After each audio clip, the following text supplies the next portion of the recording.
Welcome once again to Lehto's Law. Here's Steve Lehto. Had a story cross my desk this morning, and at the exact same moment, two people sent it to me and said, Steve, have you seen this? Ari and Mark, much like Newton and Leibniz, got to it at the same time, so I've got to give them both credit for the discovery.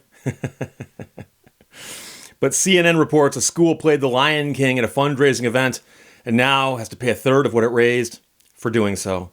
And, we all know about this.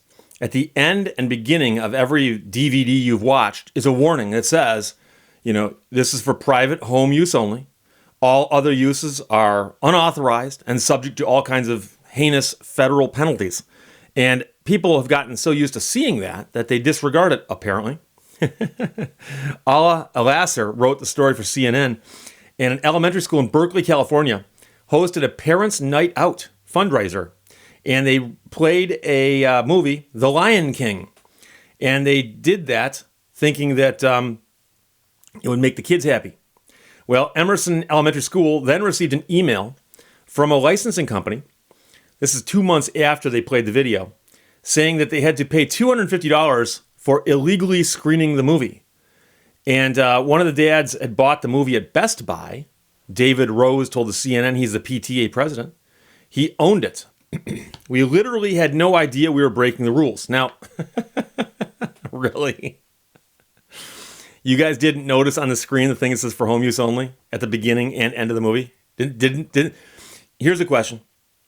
Is there anybody in the audience there who reads English? Just curious.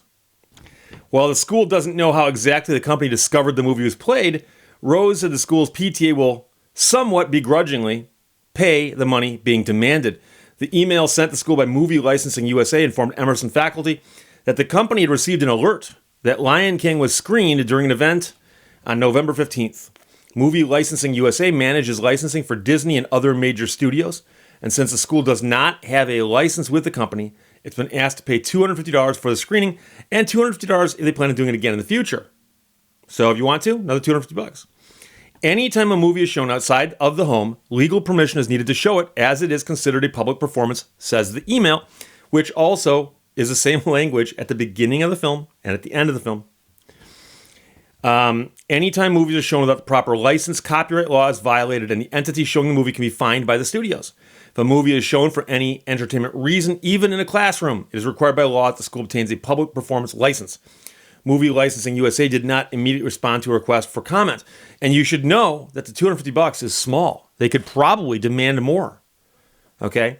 I'm sure you've all heard, and we've talked before briefly about back in the days of Napster, when people would download songs illegally and then get the notice saying, oh, you owe us thousands of dollars per song. And that's what the law says. Now, it might be harsh when it happens to you.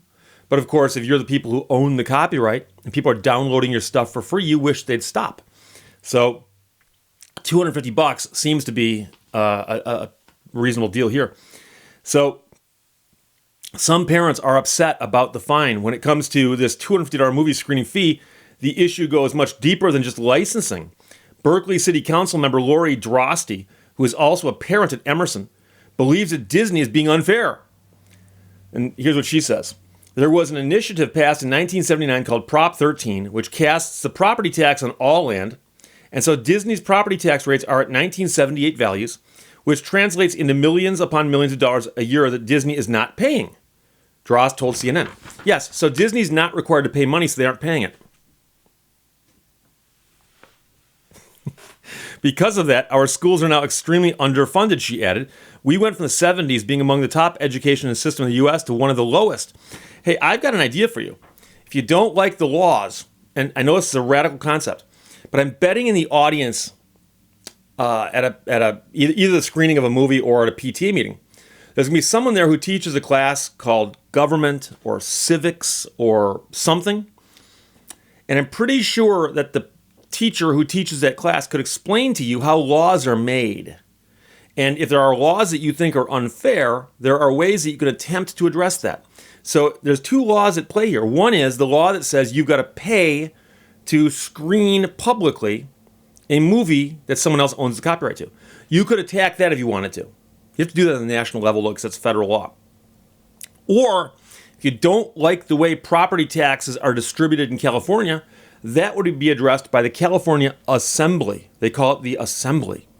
I once made the mistake of referring to it as a legislature, thinking that the words legislature and assembly are synonymous, which they are, but I've had people in California go nuts when I say that. So, the Assembly. Drost's parents at the school are angry about this new fine, which to many low-income families is not a small price to pay. Well, wait. I thought they raised enough money to pay this 3 times over, and are only having to pay 1/3 of what they raised. So it's just so appalling that an incredibly wealthy corporation is having its licensing agents chase after a PTA, having to raise insane amounts of money just to pay teachers, cover financial scholarships, and manage school programs, she said. Disney did not respond to CNN's request for comment. While the school raised $800 at the fundraising event, it's now scrambling to cover the $250 cost of the movie screening, Drost said. However, some people have reached out to the school to help the PTA with donations, she said. We would be enthusiastic about paying the license fee if Disney was willing to have their properties reassessed and pay some additional property taxes. So here's what I'm going to tell you right now. They were wrong to show the movie, and they shouldn't protest this because as the adults in the room, they should step up and do what's right because there's children watching them. And the children in school do see what the teachers do. Now, I know people are watching this video saying, Steve, you're a fancy pants attorney, even though we suspect you're wearing jeans right now. $250 might not be much to you, but it might be a lot to them. I find that hard to believe, but I will tell you right now, and I'll make this offer, this is not a contest, so I do not have to abide by YouTube's contest rules. But if someone from that school writes to me at my P.O. box on their letterhead and says, Steve, here's our letterhead, here's our address. We are letting you know that we heard you say this. You write to me on your letterhead, I will pay the fine myself out of my own pocket. $250. And I'm not doing it because I think it's wrong that you got fined. Mistakes were made, okay? But here I am talking about it. It's a valuable lesson for all of us. And you're right. $250 I don't think is that much money in the grand scheme of things. But it needs to get paid. So if you're that upset, you got to pay $250 out of your own pocket to cover this. I will pay it out of my own pocket. And so what I'm looking for again is someone in a position of authority at Emerson Elementary School, Berkeley, California, to write to me at my P.O. box. Or if you want to, you can fax me. My fax number is on my website. My website's at the end of the video. And yes, I've got a fax number. And I suspect many schools still have fax machines because we know how schools are with their technology. But either fax me a letter on your letterhead or mail me a letter on your letterhead and say, Steve, saw you make the offer. Thank you. And I will simply cut a check, fold it up in that letter, and I'll mail it right back to you. $250. So there you go. But again, when you see the warnings at the ends of the screens or the beginning of the movies, understand those are serious, they're real, and the laws are real. And so you can't take something you bought for home view and show it publicly like that. So I understand it's for a good cause, but that's my point. So again, if somebody from Emerson wants to, you don't have to take me up on the offer, but if you want to, send me the letter. I'll send you the $250 myself. And that way, everybody should be happy. What are the odds of me achieving universal happiness with my one small gesture? I can dream, can't I? Questions or comments, put them below. Let's talk to you later. Bye-bye. Thank you for watching Lehto's Law. Some call me the gangster of love. Some call me Maurice, 'cause I speak the pompatus of love.